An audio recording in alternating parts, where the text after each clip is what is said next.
Hi అండి, welcome to my channel Prayatnasri vlogs అండి. నేను ఇప్పుడు చేయబోయే రెసిపీ ఏంటంటే చికెన్తో సాంబార్ రైస్ అయితే చేయబోతున్నానండి. దానికి కావాల్సింది అరకిలో చికెన్ అయితే తీసుకున్నాను. దీన్ని శుభ్రంగా కడుక్కుని పెట్టుకున్నానండి. కందిపప్పు అండి, ఒక గ్లాసు రైస్కి అర గ్లాస్ కందిపప్పు అండి ముందే నానబెట్టి పెట్టుకున్నాను.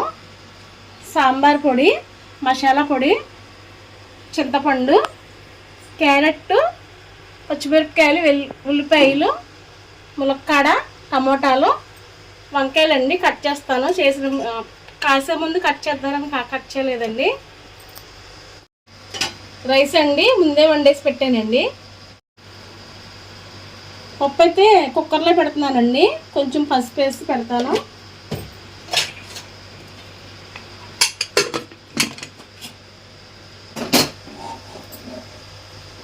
పప్పు అయితే పెట్టేశానండి. ఇప్పుడు సాంబార్ ప్రాసెస్ అయితే చూద్దాము.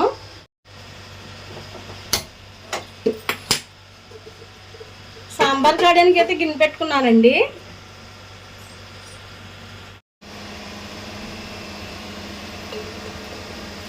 ఆయిల్ వేస్తున్నానండి. ముందు తక్కువే వేసుకోవాలండి, ఎందుకంటే లాస్ట్లో మనం తాలింపు పెడతాము సాంబార్ రైస్.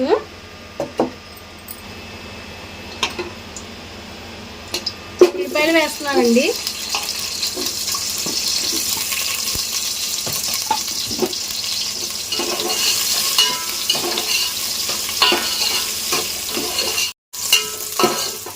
ఉల్లిపాయలు వేగిపోయినాయండి. చికెన్ అయితే వేసేస్తున్నాము.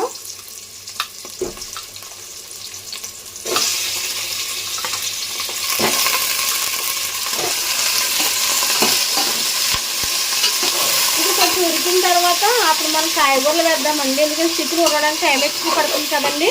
కాయగూరలు ఇప్పుడే వేసేస్తే తొందరగా ఉడికిపోతాయి, చికెన్ ఉడకదు.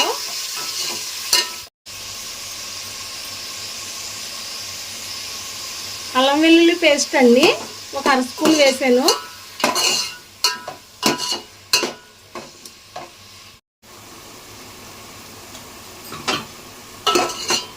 చికెన్ అయితే చక్కగా ఉడుకుతుంది కదండి. ఇప్పుడు మనం ఇందులోకి దీనికి కావలసినంత సాల్ట్,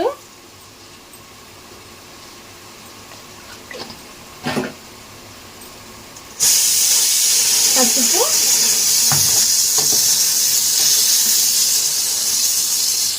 మసాలా పొడి అండి,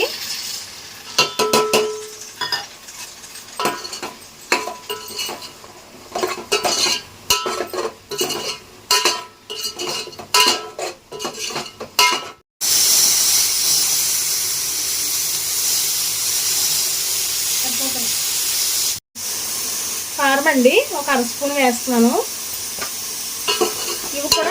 ఇవన్నీ చికెన్ పట్టేలాగా వేయించుకోవాలండి.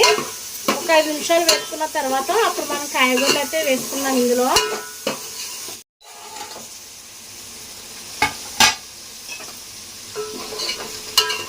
చికెన్ అయితే వేగిపోయిందండి, చక్కగా ఉడికిపోయింది కూడా. ఇందులో మనం కాయగూరలన్నీ వేసేసుకుందాం.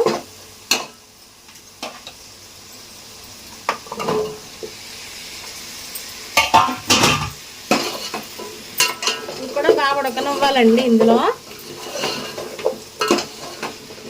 వంకాయలు అయితే లాస్ట్లో వేస్తానండి, ఎందుకంటే వంకాయ తొందరగానే ఉడికిపోద్ది కదండి, విడిపోద్ది ముందు వేస్తే.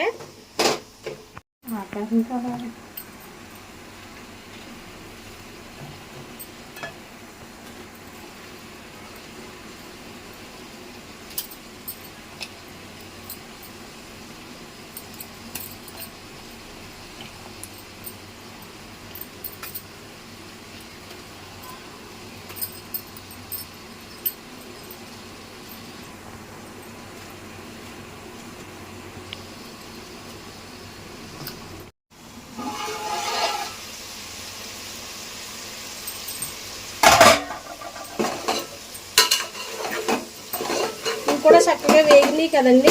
ఇప్పుడు ఇందులో వంకాయలు అయితే వేసేస్తాను.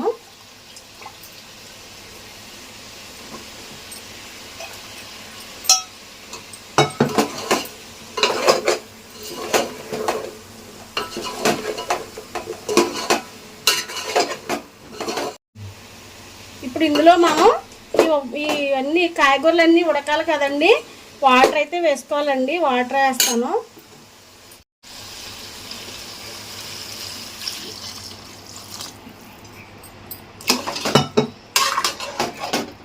ముక్కలన్నీ ఉడికిన తర్వాత అయితే చింతపండు పులుసు వేసుకుంటారండి. ఈ వాటర్ అయితే సరిపోతాయి దీనికి.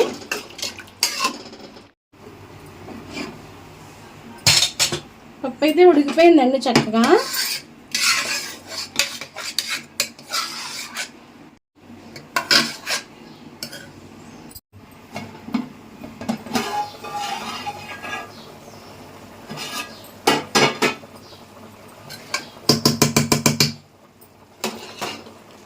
ఉడుకుతున్నాయి కదండి చక్కగా కాయగూరల ముక్కలు ఇవన్నీ.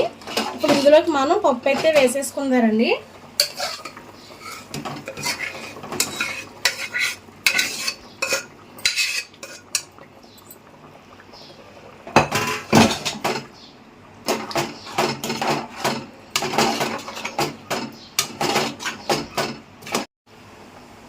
ఒక స్పూన్ సాంబార్ పొడి అండి. మనం చేసేది చికెన్ సాంబార్ రైస్ కదండి, సాంబార్ పొడి కొంచెం ఎక్కువే పడుద్ది.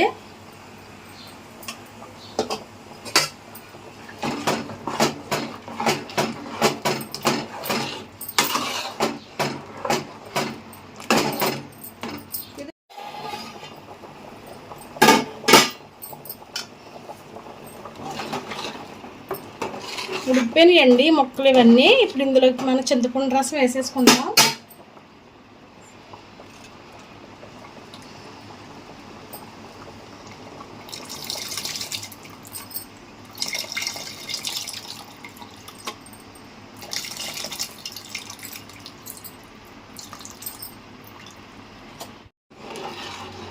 ఇది ఒక 5 నిమిషాలు మరిగిన తర్వాత రైస్ అయితే వేసేసుకుందారండి.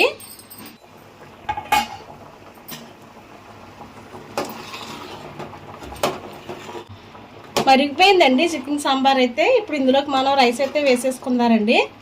నేను వేసిన ఉప్పు కారం అన్నీ కరెక్ట్గా సరిపోయినాయండి దీనికి. రైస్ అయితే వేసేస్తున్నానండి చికెన్ సాంబార్లో.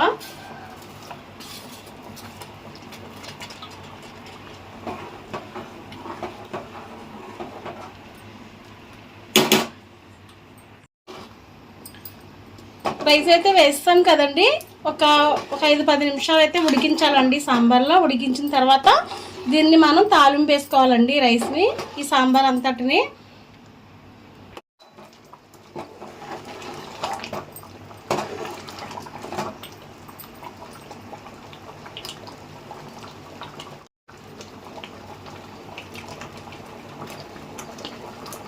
ఉడికిపోతుందండి, అన్నం వేస్తాం కదా మనం సాంబార్ రైస్లో.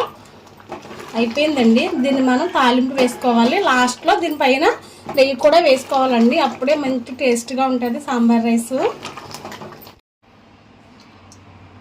చికెన్ సాంబార్ రైస్కి అయితే తాలింపు అయితే వేస్తున్నానండి. తాలింపులండి కరివేపాకు, ఆవాలు, జీలకర్ర, వెల్లుల్లిపాయలండి, ఎండుమిరపకాయలు. తాలింపులు అయితే వేసేస్తున్నానండి.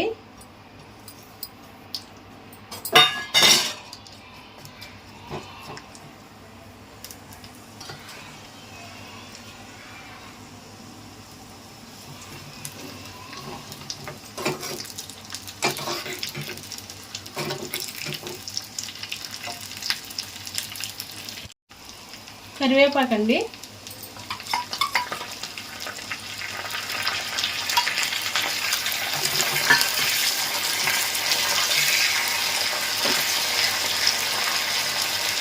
చికెన్ సాంబార్ రైస్కి అయితే తాలింపు అయితే వేసేస్తున్నానండి.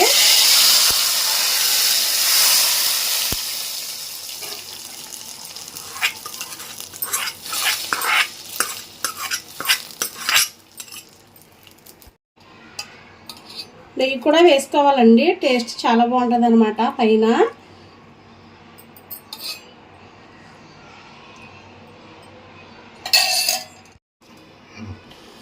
ఇప్పుడు తాలింపు నెయ్యి ఇవన్నీ వేస్తాం కదండి. రెడీ అయిపోయిందండి చికెన్ సాంబార్ రైసు. ఇంతేనండి, చికెన్ సాంబార్ రైస్ అయితే రెడీ అయిపోయిందండి. చాలా బాగుంటుంది, ఒకసారి ట్రై చేయండి మీరు కూడా. నా వీడియో మీకు నచ్చినట్లయితే లైక్ చేయండి, షేర్ చేయండి, సబ్స్క్రైబ్ చేయండి. Thank you for watching.